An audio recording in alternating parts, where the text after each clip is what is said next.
vam, djeco, ja se zovem Amara, igram jednu ulogu koja se zove Ja sam bitna. Kad sam već tako bitna, sad ću da ja pokušam da nacrtam ovu ružu. Kako ćemo, ona ima kao neko, stablo, ko nije stablo, ko nešto. Bože, što je ružno. Ima neke grane, nešto ovako ide, pa ovako, pa ima nekakve listova, pa ko neki cvijet. Ja bi ovako nacrtala ružu. Eto. Valja ovo išta? Ništa ovo ne valja.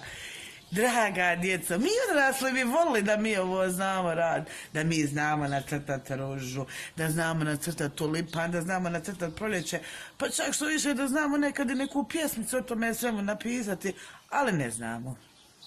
Zato jesmo odrasli. Mi smo izgubili sve ono što se tiče djece i dječjeg, ali nemojte vi to raditi. Vi to zadržite u sebi. Vjerujte, mi bi volili nekad da možemo skakati na trampolini čitav dan i da nas ništa drugo ne interesuje. Vi budite djeca. A da bi bili djeca i da volite dječje i raditi dječje stvari, zato vam je omogućen dječji festival.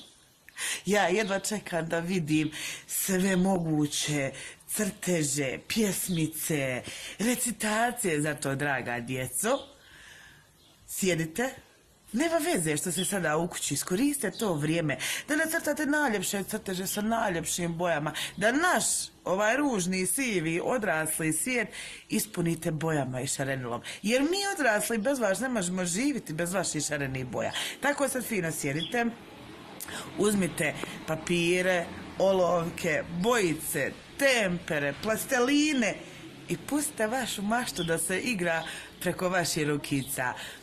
Volim vas puno i uživajte, igrajte se i zajedno da napravimo jedan fenomenalan dječji festival.